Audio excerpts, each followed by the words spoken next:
have noticed with StreamYards, it does actually take you live about 10 seconds before it tells you you're live. Yeah. So things that you're doing off camera are showing up. All right, let me put my pants on. Bart's gotten surprised a couple of times. Well, it says we've been live for 18 seconds, so let's hit it. All right, welcome everybody. I forget is this our 8th episode, 7th episode? 7, 8, 8. 7th or 8th episode of Another Round. Joining me tonight, Bobby, let's start with you. Introduce yourself and tell people where to find you. Hey, I'm Bobby Childs from Adventures in Whiskey. You can find me at Adventures in Whiskey on Facebook, Twitter, and Instagram. Kyle and Aaron. Unmute your mic. Why would I want to do that? Because you're eating. Kyle and Aaron, just getting some dinner. Bourbon Blind Nation on Facebook is our Facebook group, and everything else, YouTube, Instagram, all that kind of stuff is everything's at Bourbon Blind. The best blind whiskey reviews channel. Come on, bro. You know better. You hush your mouth. Scott, you're up. Oh, hey, so yeah, thanks. Glad to be back again. So yeah, Scott with My Bourbon Journey. You can find me on Instagram, My Bourbon Journey, Twitter as well. So yeah, thanks. Glad we could do this again. Looking forward to it. And John. Hey everybody, I'm John from Blind Whiskey Reviews, doing the best blind reviews on the planet. And it's, other people may claim they're the best blind review channel in the world, but you have to remember, when you're first, you're always best. Just saying. You can also catch me on Instagram at blind_reviews, and you can catch me on Instagram on at Mission Bottle Kill, posting all kinds of pictures of empty bottles of people killing whiskey. So check that out too. Sounds good. Jason C., you're up. What is up, everybody? Happy to be here for another round. Glad to be here in the Brady Bunch Squares. Looking forward to tonight. You can find me at the Mash and Drum on YouTube, also the Mash and Drum on Instagram, and at the Mash and D on Twitter. Thanks for having me. Real quick, I guess, and we should have done while we were going around, what are we drinking? I'll start off. I've got something probably nobody else has. The Walking Dead Kentucky Straight Bourbon Whiskey. I just bought that today. Spirits of the Apocalypse. This is from Diageo. They own Crown Royal and Bullet. And this is labeled a Kentucky Straight Bourbon Whiskey. It's 94 proof. And when I opened it, it was a little harsh. It got better with a few days of being open, a little oxygen hitting it. I am drinking Interesting. Jack Daniel's 2019 Heritage Barrel. It's good stuff. My favorite whiskey last year. That's funny. That looks like a sample bottle. All right. Yes. So I got some of the. So I just got off. I just did a live stream with the guy here from St. Cloud Bourbon. I don't know. I'm sure you guys have probably heard of it, but really, really, really good whiskey. So. And since he skipped Kyle and Aaron, you guys go ahead. I got Backyard Fuck Barbecue. it. This is how it goes. Roll with that. That's what I'm drinking, as always. That's no. Sorry, John. That's no St. Cloud Bourbon. I'm saving this shiny barrel for another night.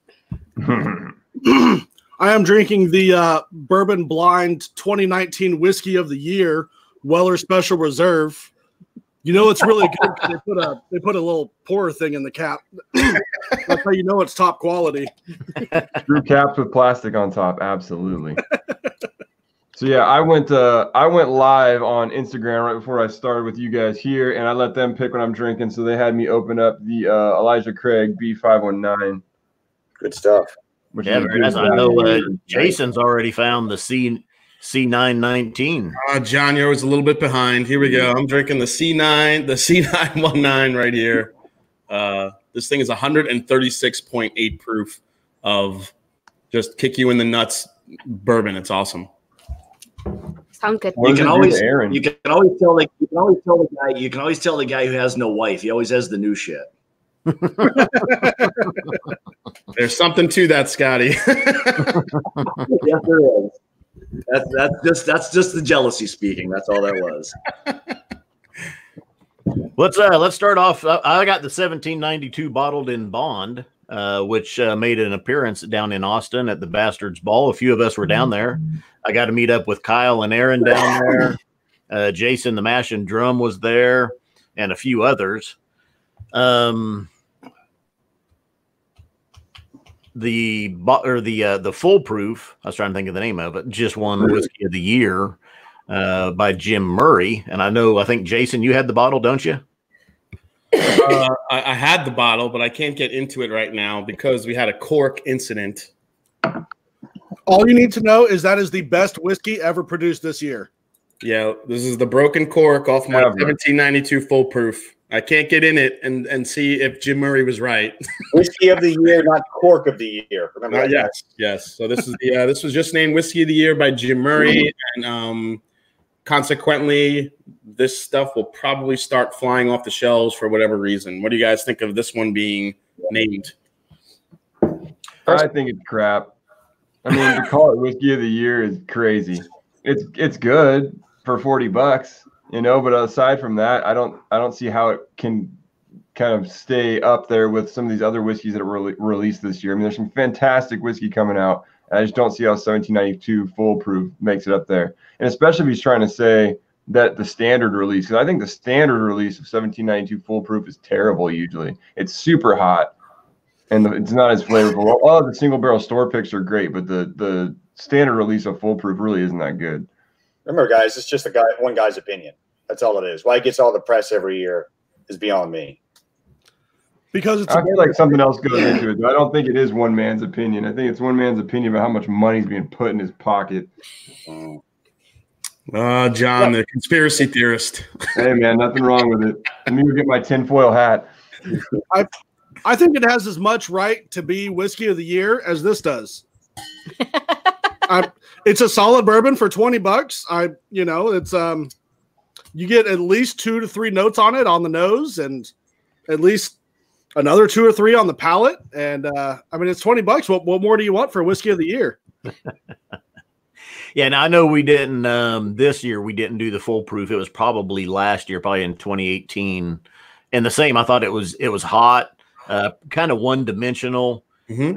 I'd had a lot of better. It wasn't necessarily bad, but I'd had a lot of better bourbons. I think so this year as well. Yeah, Barton stuff tends to drink a little bit hotter. It is a high rye mash bill, so it does come in a little bit hot, especially the full proof. So you are going to get some more alcohol or rye punch on the palate, and is somebody okay? Yeah. So I just looked it up. When we reviewed Full Proof Blind, we rated it at $55. Mm-hmm. It's good. It's just not. Yeah. I don't remember. I don't remember it. That should say something. Well, I'm trying. So what was? I know 2 years ago was Crown Royal Northern Harvest Rye. What was his Whiskey of the Year last year? Was it Weller? I think it was William LaRue Weller. Yeah, it was William LaRue Weller. Oh, well, okay. Yeah. Kudos. Which I think was number 2 or number 3 this year. Which is totally acceptable. I mean, that is a superbly fantastic bourbon. Very good. But to say that 1792 full proof is better than it is ridiculous. Just like, Rare Breed is the Whiskey of the Year. I mean, you can say that 1792 is Whiskey of the Year, considering that they're Sazerac owned, right? Yeah. Right. So he seems to do a lot of stuff. He seems to favor a lot of Sazerac products. So, just following John's aluminum foil hat theory. I mean, in all fairness, Sazerac puts out some good stuff. They really do. But they do. How are you? I guess my thought would be, how do you have 1792 full proof at all ahead of the William LaRue Weller? It's just not. It's just not possible. I mean, and I don't think he's tasting all these things blind. I don't think either. I mean, I don't know, but I mean, Jesus. I read an interview with him. He's not tasting them blind at all. So, I mean, how do you, I mean, it doesn't seem possible. Become part of that? It's easier to get a 1792 full proof versus a Weller. Is that taken into account? It is. But I mean, he also, I think he has a panel, or I mean, he has other people that are tasting for him as well. Because he tastes like 2,000 to 3,000 whiskeys a year, which would be, I don't want to say impossible, but that would be pretty darn hard on one person's liver. That's 6 whiskeys a day, every single day. Yeah. I think every one of us would be perfectly happy to take on that job. My liver would disagree. What was the last Scotch that won? Yeah. What was the last Scotch that won? Good question. Yeah, I don't know. And I know somebody up ahead when we were talking about what it was last year thought it was the Henry McKenna, but that was the San Francisco. Yeah, that was the San Francisco one. Yeah. To kind of mirror off the subject, you have I'm not sure what competition it was, but not too long ago or recently, I don't know if you guys know what Michter's small batch bourbon won some kind of award, and ever since that happened, I can't get it here in Ohio. It's gone. It's off the shelf. Even the standard bottles. This is just a regular standard bourbon, not any of the special releases, nothing. And I can't find what it won because somebody said that it won some award and it's been gone ever since then. Yeah, I just thought it was really interesting just how awards affect purchases, especially when people, if you think about it, if like you're just a 1, 3, 4 bourbon type of person, this is what you sip on, then all of a sudden you hear the award and you run right out and you get it. It makes a difference because all of a sudden something that was easily found on the shelf is now gone. That's why people were freaking out when Fred Minnick posted his post on Instagram about trying all these different whiskeys blind, including the BTAC collection, and Rare Breed came out on top. Everyone's running out to the store stocking up on Wild Turkey Rare Breed. So it's just that's what I was going to say. I'm giving FOMO. It's total FOMO. Exactly. It really is. It's just it's one person going out and buying a case of Rare Breed just because they're afraid they're not going to be able to get it in a week, which in turn makes it so no one can get it in a week.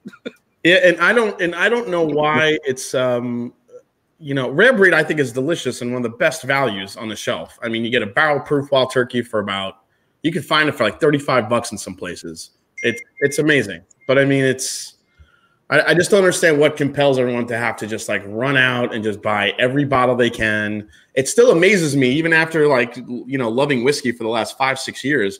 It's still just bottle. I mean, it shouldn't because I do the same shit. But it's kind of funny though. It's exactly that. It's everybody hears whatever, like a big critic or whoever it may be, and they want to rush right out and try to get a piece of whatever that is that they say. I mean, I think it applies to just about any type of item that's, for purchase. So, and as available as like the 1792 full proof has become, people are, it was the other day. I went to Total Wine just to see. I had no intentions of buying it. I look up and it's got that stupid little like yellow tag, out of stock or whatever. I'm like, this doesn't surprise me. So it's just super funny that the fear of missing out is what causes everyone to miss out. That fear causes everybody to go to the store and stock up, and then you can't get any more. So it's like, why? What's the point? I mean, but obviously it shows that these guys hold sway over people's purchasing decisions, right? So Jim Murray and Fred Minnick and these guys that are really popular and well respected for this reason and that really impact people's decision making when they buy whiskeys. And so what does that mean? They're easily bought. Just saying.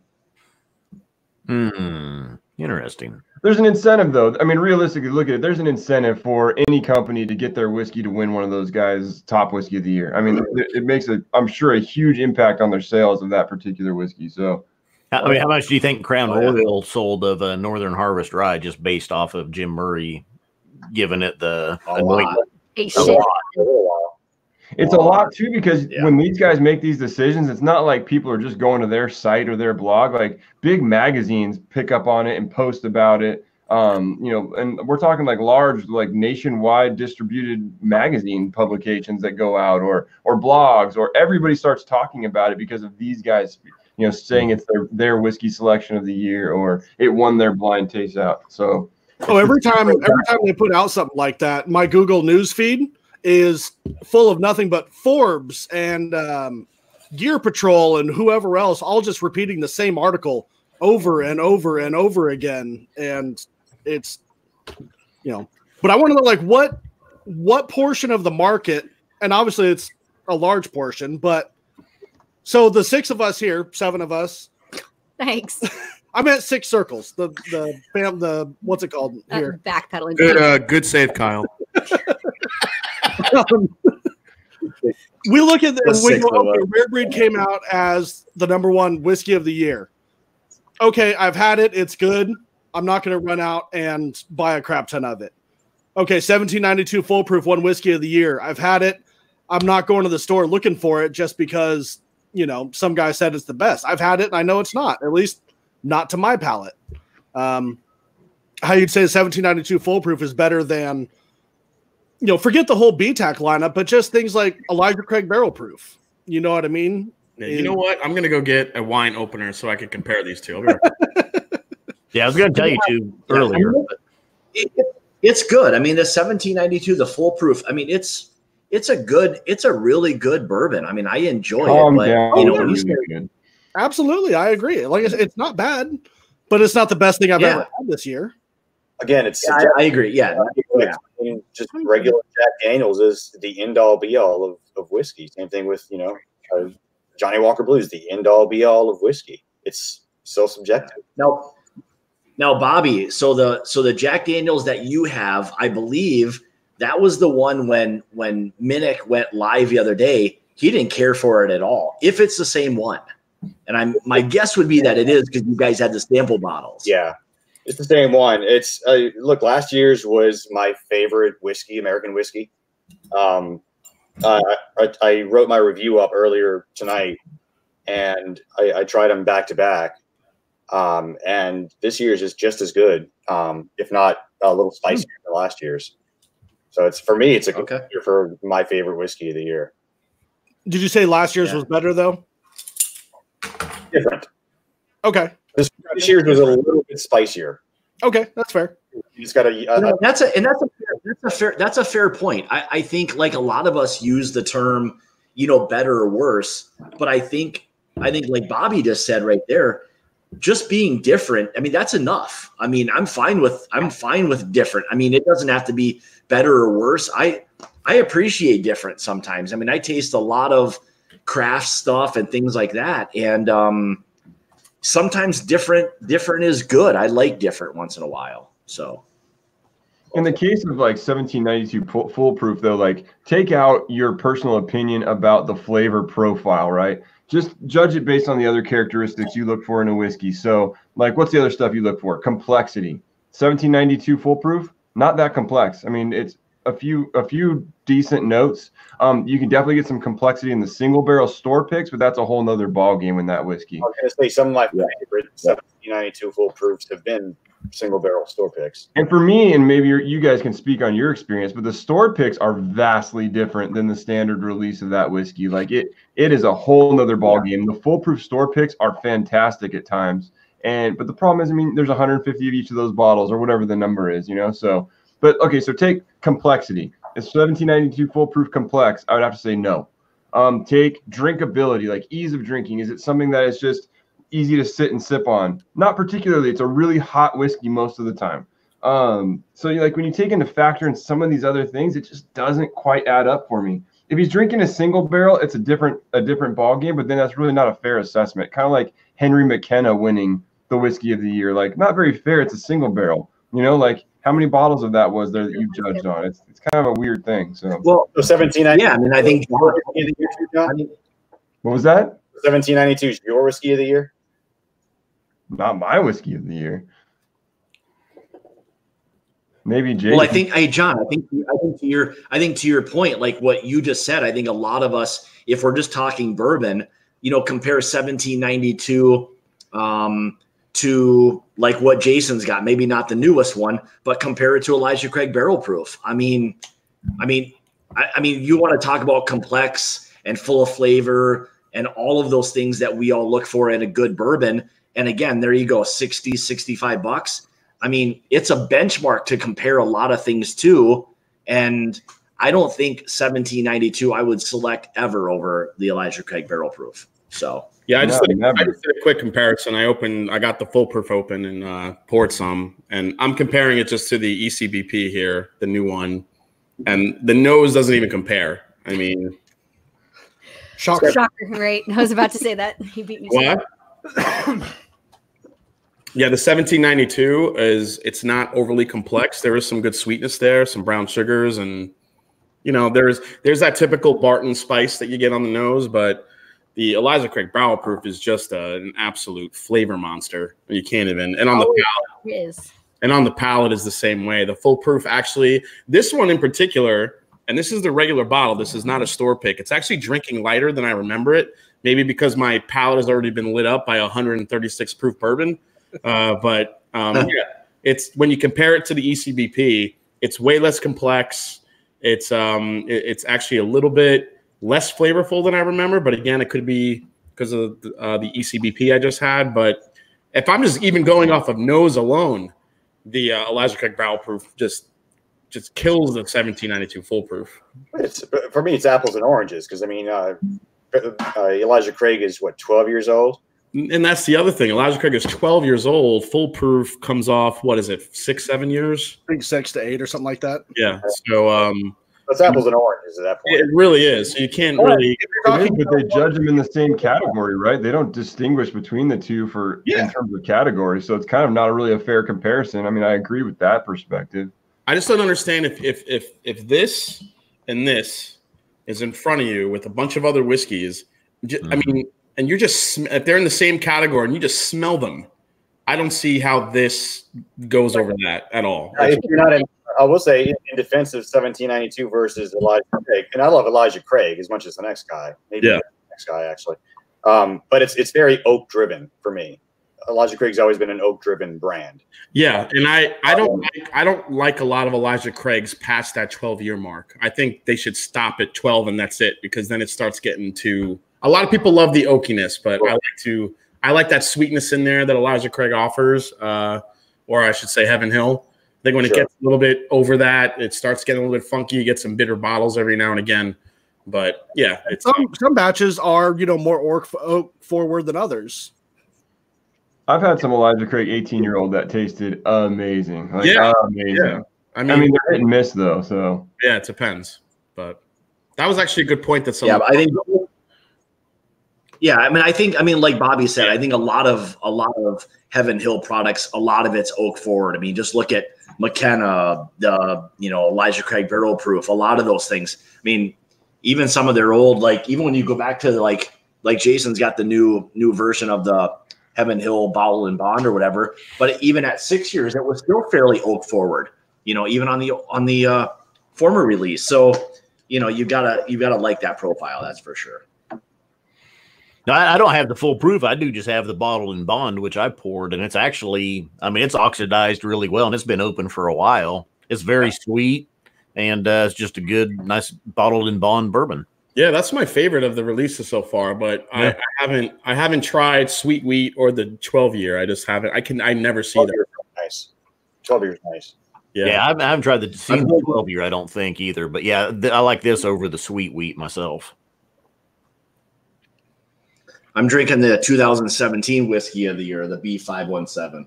It's damn good. That is, yeah. That is one of the best ones that they released. Yep. Yeah. So what are you guys looking forward to fall-wise in terms of releases? That's a good question. Oh, boy. I hope I can find, if my liquor store hopefully gets in the BTAC Stag, and I can snag that one. That's the one I really look forward to. I get that. I'm happy. Lower proof, because this year's is what, like one. like 61%, I think, or something. The lowest. Fantastic. You won't miss the lack of 120, 130 proof on it. I'm looking forward to it. Oh, Bobby's not looking forward to it. He's already drank it. You son of a Like I saw that lower proof and I got excited about it.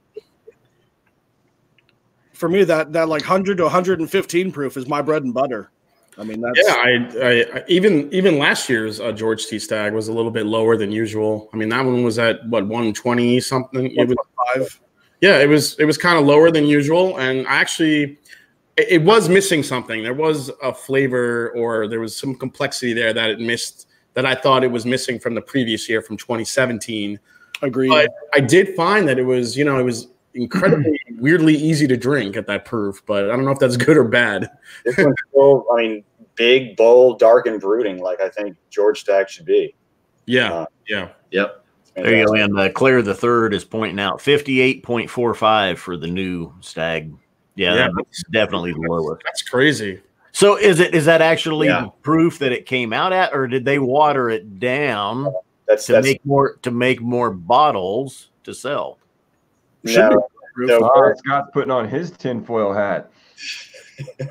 What I read was the warehouses and the locations in the warehouses where the barrels were lost a lot of alcohol versus water, which explains the lower proof this year. Mm-hmm. Which should be lower in the warehouse, which means it could be less oak forward and less hot.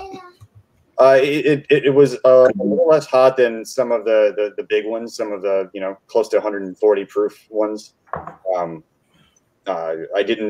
never had water to Stag. I was like it sort of big and bold. And no, I think this year's is my favorite of the collection. I'll say that. Well, so let's just go around the circle then. Start with you, Bobby. If you're looking for a bottle coming up we're at whiskey hunting season.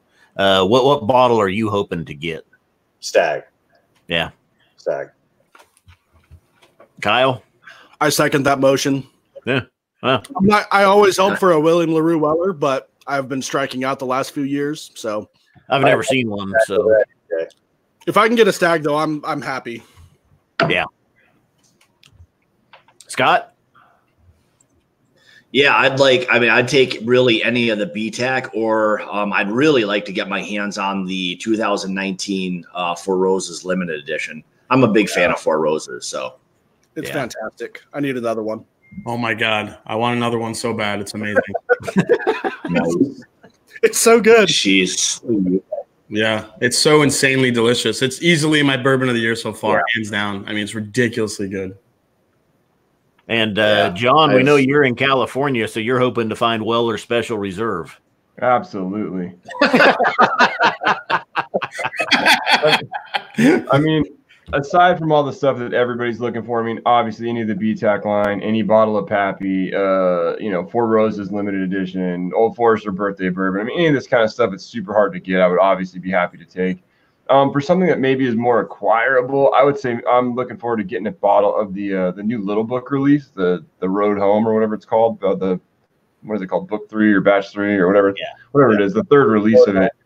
I'm looking forward to trying that. I'm looking forward to trying the new Heaven Hill bottled in bond. One of us has already acquired these and speedily reviewed them, but he's over here. Nobody good yet reviewed them, so just keep searching out there, John. You'll find someone eventually. So I'm definitely looking forward to trying those with the whiskey that should be able to get my hands on. That's a good bottle.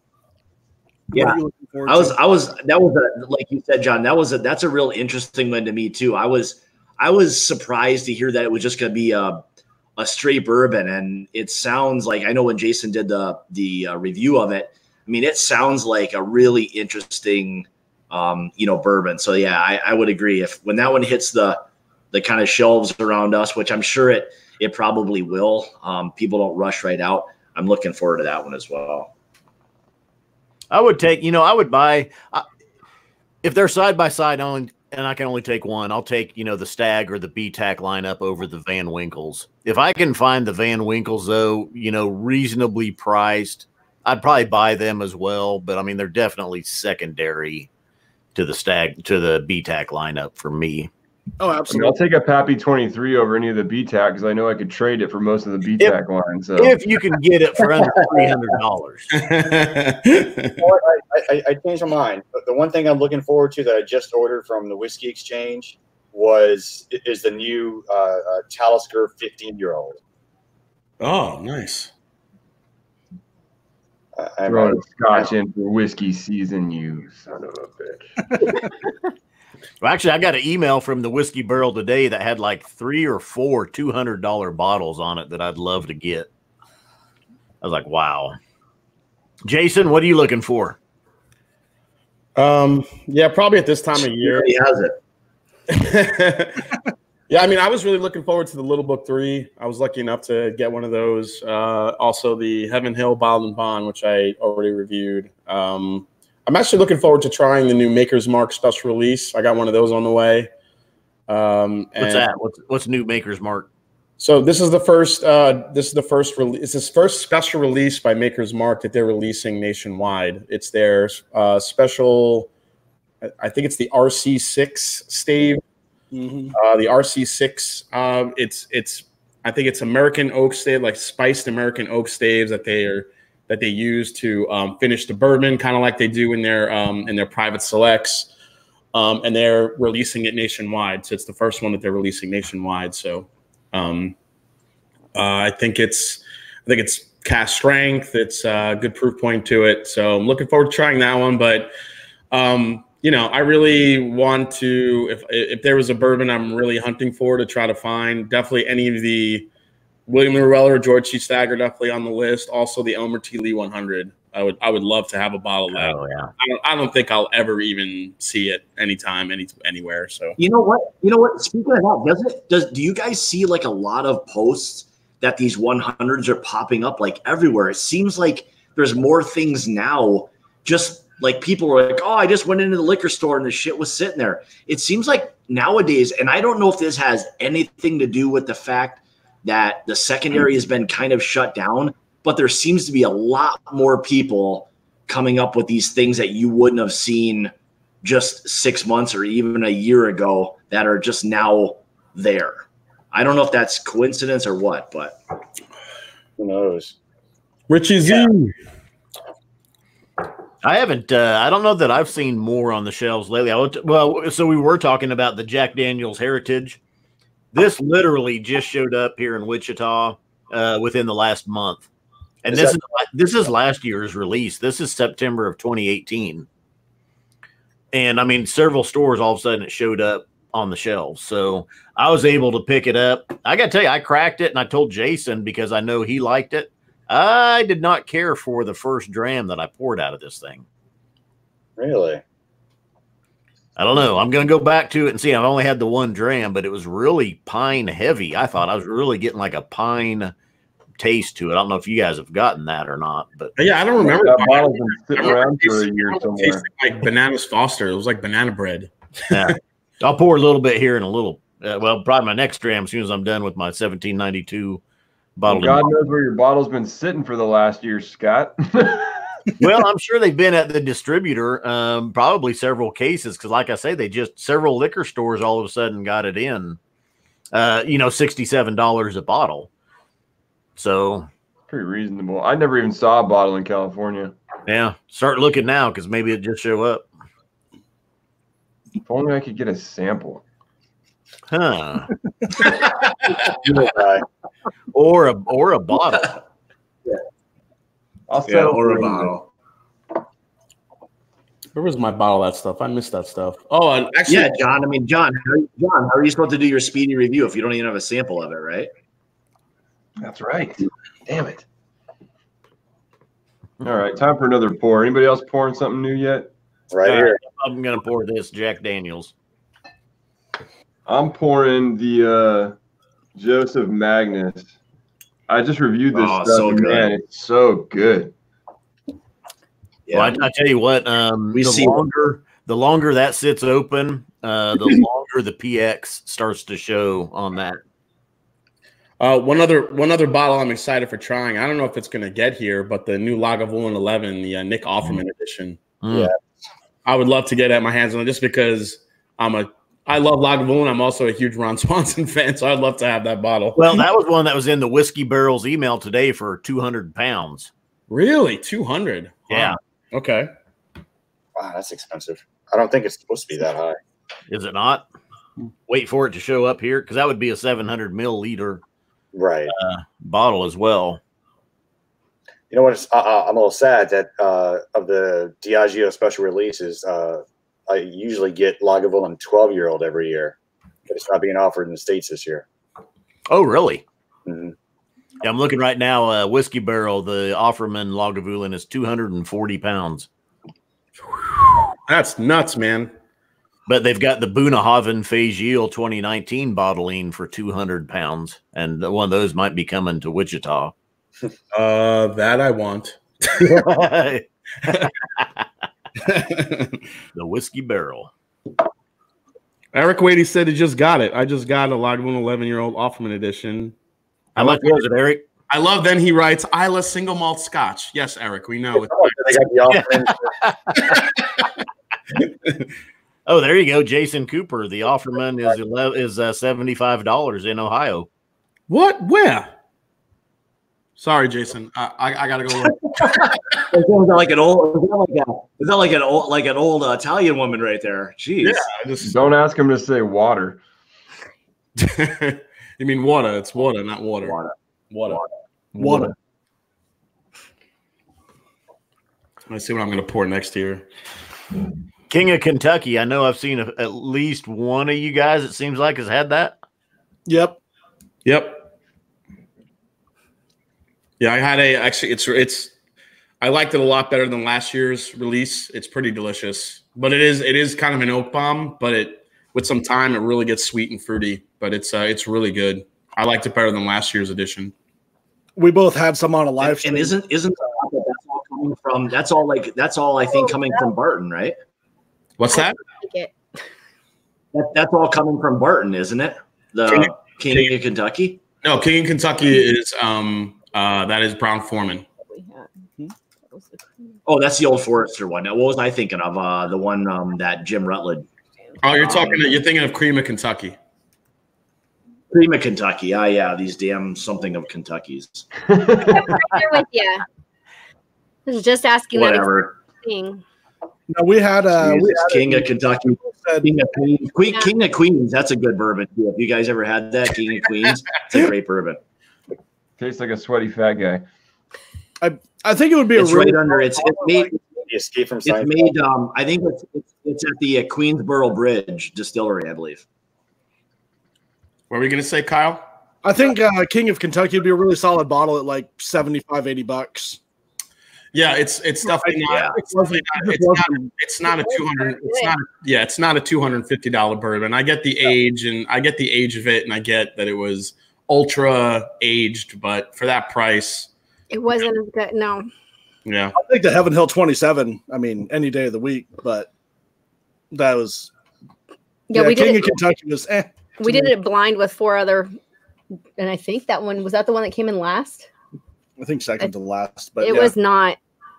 I don't even remember what won out. Yeah, I was disappointed in when I tried last year's. I did like this year's a little bit better, but I still wouldn't spend $250 on it. No, definitely not. Woo.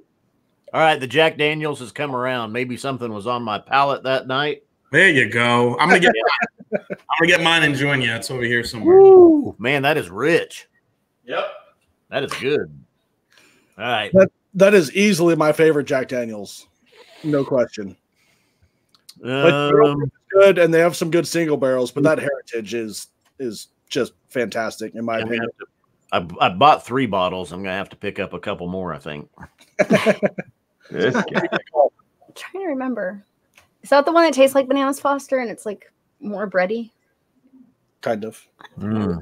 You know what whiskey I just tried that they just released, and I was super disappointed in? So in 2015, Smooth Ambler discontinued their 99 proof release of their 7-year-old Old Scout bourbon, right? And that whiskey was fantastic for like $35-$40. It was an 7-year-old MGP. It was really good, bottled at 99 proof, fantastic stuff. Well, they just re-released it, and so they removed the age statement, and I tried it, and it was freaking awful. It was real. I mean, it tastes like 3-year-old whiskey, 2-year. I mean, it tastes super, super young, super sharp, super grassy. Like, it is not the same whiskey by any stretch. What was it, John? I think they said it's a 4-year bourbon. I mean, I would be doubtful if it's even 4 years consistent. Like, maybe there is 4-year bourbon in there, but it certainly tastes like there's some younger stuff in there too. It's pretty harsh. What was it, John? The Smooth Ambler, the new release of the Smooth Ambler Old Scout, the 99 proof bottling. It used to be great stuff, and it was a great value. And I was lucky enough to get a few bottles like a year ago that I found on a shelf in Texas, and I was really enjoying that stuff. And then this new stuff is just nowhere near the same whiskey. Super unfortunate. I'd rather they release the same quality whiskey and charge more for it. I mean, if that's what you're going to do. Quality first. Yeah, I think they even. I think Smooth Ambler even admitted, like, they came out and said they made some mistakes to allow that stuff to kind of just completely go away, and then they had to switch to the Tennessee whiskey, and now they're back to MGP, and I think they realize they've made some mistakes and probably lost some customers because of that, but There's still some MGP stuff coming out. They're still releasing MGP single barrels. Not very many. Most of the stuff you see is that single barrel select, which is all Dickel, which, I mean, it's decent, but I mean, I'm not in love with Dickel, but yeah. I'm Dickel, y'all. But I mean, it's decent stuff. It's good, but it's nowhere near the MGP stuff they were releasing. Those 10, 11, 12-year-old releases of the MGP juice they were putting out in their single barrels were just killer. Yeah, I think anything that was labeled with that, like, kind of red part on the label for the Old Scout, I think that was all the Tennessee whiskey. If it says single barrel select in red, in that red box text at the bottom, it's Dickel. Jason Cooper had a good question up there a little bit ago. He asked, what's your favorite holiday whiskey, or your go-to holiday whiskey? So let's start there and just go around the clock here. I am when it comes, my favorite genre of whiskey is sherried scotches. Mm-hmm. So at Christmas time, I always get at least a 21-year-old of something sherried, and a single malt Scotch usually, and it just varies each year. I try to get something different to try. Someone else, Scotty Harrison, asked if a Dalmore cigar malt for 119. Oh, and Scotty Harrison asked, is a Dalmore cigar malt for 119 worth it? And I said yes. I actually thought he said King Alexander is what I was thinking of. A King Alexander for 119 is definitely worth it. A cigar malt, though, they've gone up to about $150, $160 a bottle, so 119 is not too bad on that. Bobby, what do you do for Christmas? The last couple of Christmases, I've bought a bottle of Lagavulin Distillers Edition, which is a Lagavulin that's been finished in sherry casks for a couple of years. Mm-hmm. Mm-hmm. Fruity, smoky, delicious. That just popped up in Ohio not too long ago, and I grabbed one of those. I have to crack it open. Once you do, you may want to find a second bottle. It goes quick. Now, I will tell you, that's one of the few that I've had that I let sit open for a while, a peated Scotch, and when I went to it, after maybe a year and a half, 2 years, it was completely flat. The peat was gone, and it was like a flat soda. Yeah, that's not good. So yeah, I agree though with you on that. Drink it fast, or within 6 months probably. I'll try. Kyle and Aaron, what do you got on the books for Christmas this year? I like to make eggnog, and my family his family doesn't drink bourbon, and we poured Long Branch in it, and it was amazing. And eggnog is made to be drink hot. Blasphemy. But it was amazing. So I think I might have to do a replay of that this year. But besides that, I just drink my regular stuff. I'm really indecisive, so I'll get a box and put 5 or 6 whiskeys in there. Usually grab some, allocated stuff and whatever tickles my fancy that day. There's no rhyme or reason to it. Then Richie Z comments that Lagavulins definitely need to be finished within a year. So apparently he's had some experience with that as well. I think that's the general rule of thumb with Lagavulin. Just drink it as fast as you can. Drink it. It's not even Halloween yet, and you guys are talking about Christmas. I can't agree more. It was 95 degrees here today, and I don't want to talk about Christmas. That sounds gross right now. Yeah, but a lot of people, if they're looking to save their pennies or get that special bottle, and they just need to, they start looking for sales, or maybe when it becomes available, now's the time to start looking. So, yeah, no, for sure. Yeah, I'm already Christmas shopping. Yeah, whiskey Christmas shopping. Always on my list. Whiskey these days, though, when you see it, you buy it. Otherwise, you don't get it. So that's my philosophy. It's like the Costco philosophy. If you see it at Costco, you just buy it because you'll never see it again.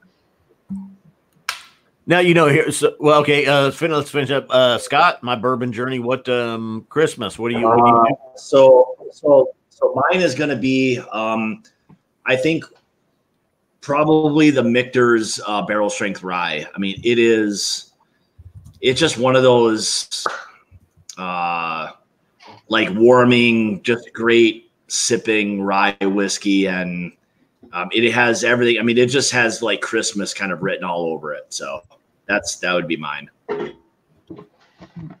Whoa, John. I mean, I don't know. I don't necessarily like find a special whiskey for the holidays or anything. I mean, I'll just drink what I got open. I'm about emptying bottles, so I'm not trying to open any extras. So basically, John hates Santa. Screw. Like I said, I can't think Christmas right now, guys. It legit was 95 degrees today. I'm not joking. We finally got a cold front. It's been that way here too. Our cold front, it's like 80 degrees. Here, just a second. Our cold front. There. I muted John. He just deserves muting for that one. This is like the ESPN show in the afternoons where the host mutes the guests when they say something offensive. It's 40. It's 40 here, so I'm ready for Christmas. Good old Wisconsin. Jason, what are you going to do for Christmas this year?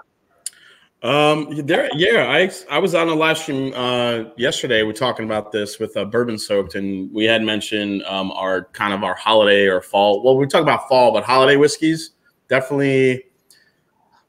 The Scott mentioned that Michter's barrel strength rye. I mean, I drink that a lot. So for Christmas, I do the toasted barrel strength rye, which is just an amazing rye for Christmas. I also sip on this. The Midwinter's Night Dram around the holidays. Yep. Which is just a great rye. And as for a Scotch that I love to drink in the is the Spice Tree Extravaganza from Compass Box. This thing is just all like spice cake and Christmas spices in a bottle. It's amazing. So those are kind of like my 3 go-tos that I don't drink often. I will say, no matter what you guys are drinking, everyone in the chat and watching this and everything, if you have friends and family around that enjoy whiskey, get the good stuff and open it, enjoy it. You know what I mean? It does no good sitting on a shelf. Enjoy it with the people that you love. That's what it's all about. Sounds like a public service announcement. Yeah, I was just talking about this. My family's coming here for Thanksgiving. I'm going to be a lot of loud Italians in the house. It's going to be great. Saying water. Yeah, saying water. Last year they all came and we did I did a huge tasting for everybody. I took down pretty much anything I had for people to try to see what they liked, and it was the best, and that's really what whiskey's for. So. And it's the only way to really get through all these bottles we have sitting open. I think we had that conversation a couple streams ago about how many open bottles we have. So sharing with friends is really the only way to get through this whiskey before it goes bad. So share, people, share. That way you can tag me when you empty the bottle. Is that John getting to send you bottles? That's how I convince them to do it. Empty the bottles, people. I need content. Let's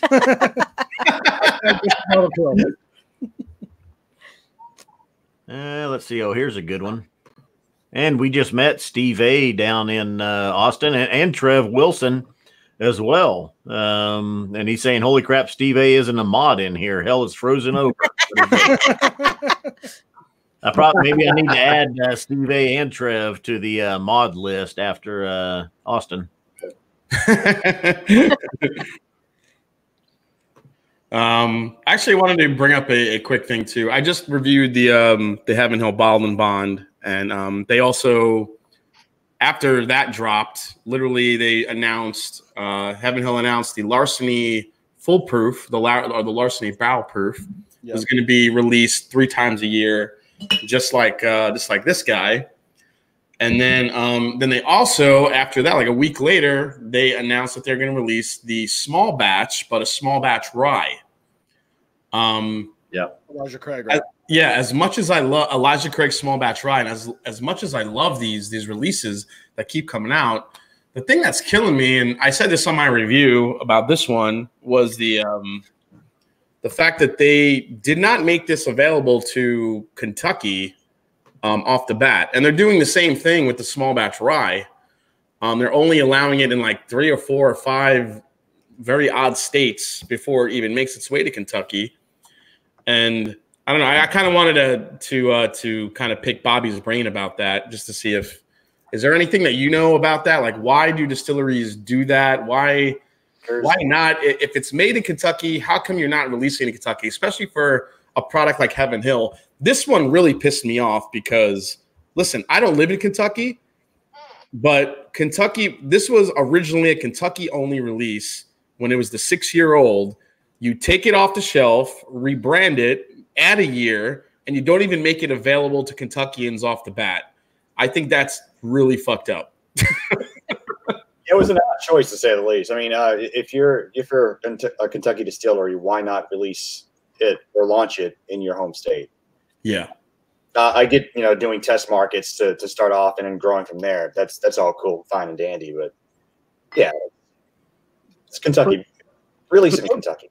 Those are the people that supported it and made it a thing. I mean, and that was my big gripe with it. The people that lived in Kentucky, or the people that like us that that don't live in Kentucky, that went there, and when we found a bottle, it was like one of those, oh my God, there it is, the Heaven Hill Bottled and Bond 6-year. I'm going to grab as many as I can. That was the lore of that bottle. And you strip it away, and now it becomes this. It's not available in Kentucky. I mean, it's a damn good bourbon. I thought it was really good. How is it? What's that? I was about to say, how is it?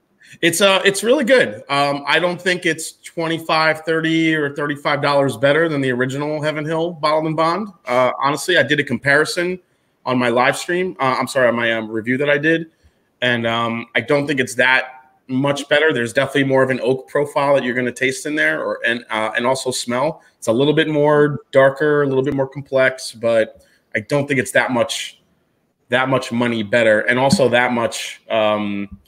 And the thing that kind of pissed me off too is when you take that price that it was and you strip that away, and now you're putting this at a $40. Sometimes I've already seen it in stores at $50, because the MSRP was $40. So now if this is $50, now you're putting this up against Rare Breed, Russell's Reserve single barrel, Four Roses single barrel, some really heavy hitters, Elijah Craig barrel proof.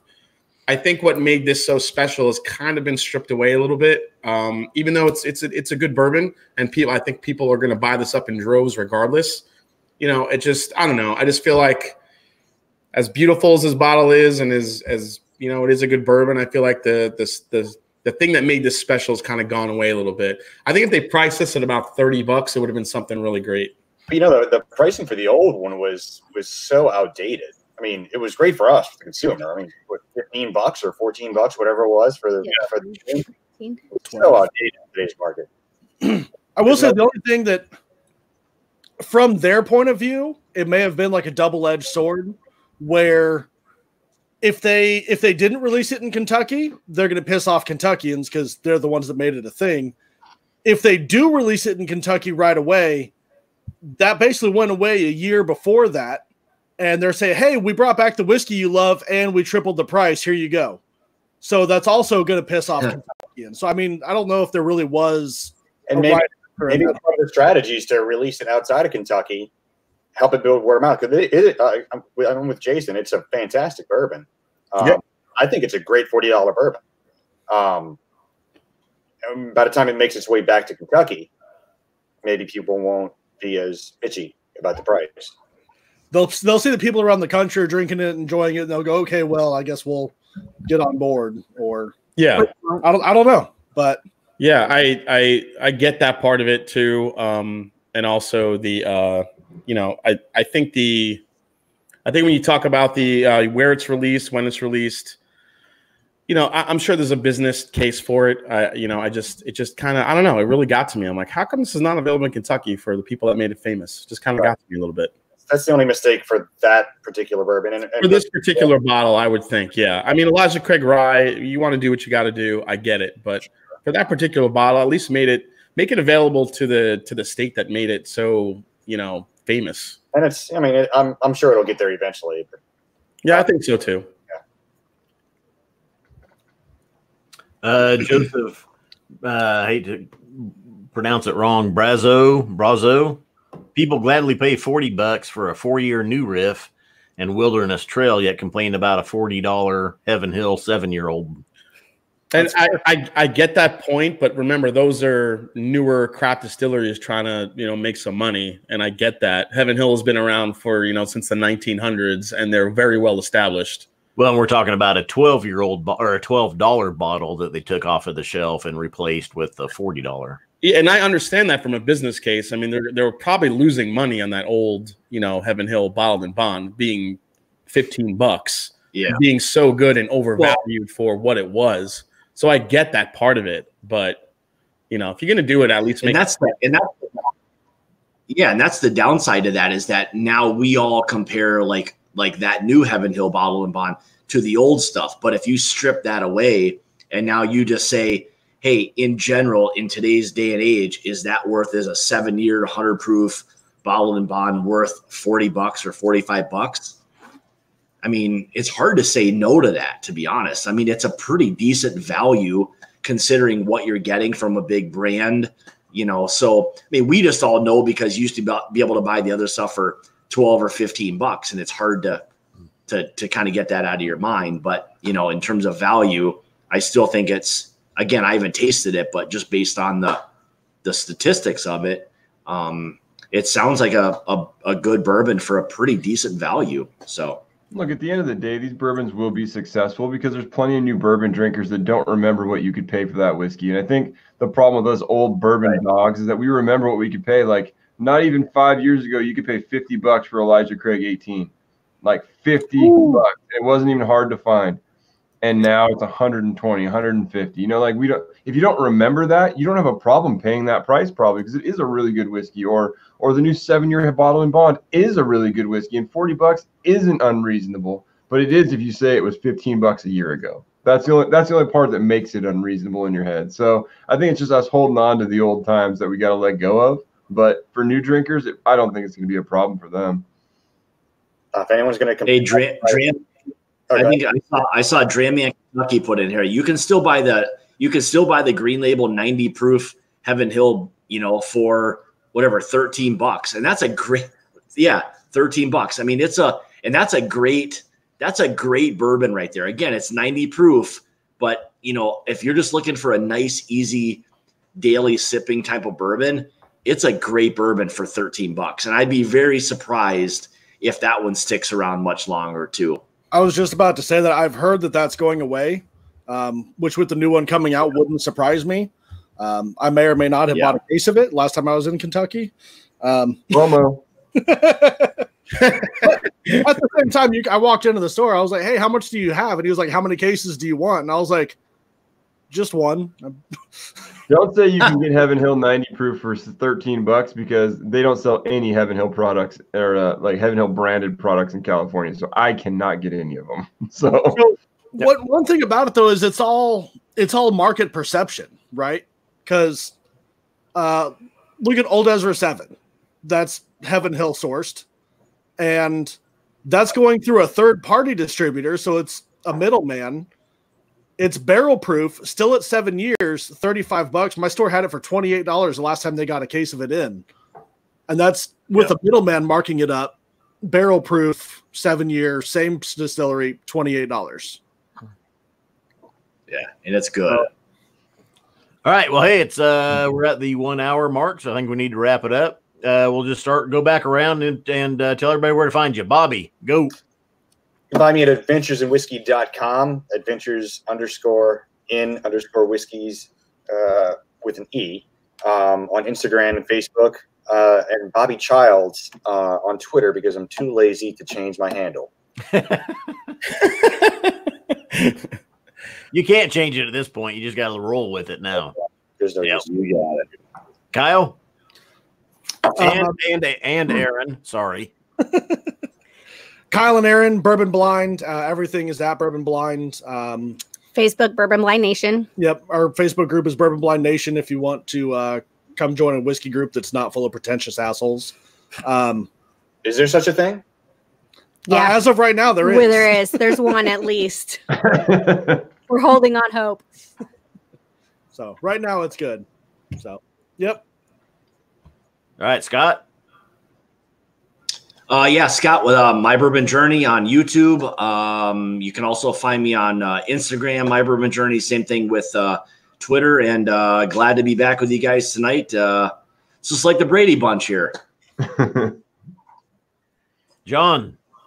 All right, John at Blind Whiskey Reviews on YouTube. You can also catch me on Instagram at blind_reviews, and you can also get me on Instagram at Mission Bottle Kill with some underscores in there. And also, you can catch me and Jason live streaming next Tuesday about the same time. We haven't hammered out the time yet. I'll let you guys know, but probably about 7 p.m. Pacific, 10 p.m. Eastern on my channel next Tuesday. Me and this guy.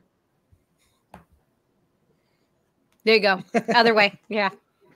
On my screen, it's this way. On your screen, it might be this way.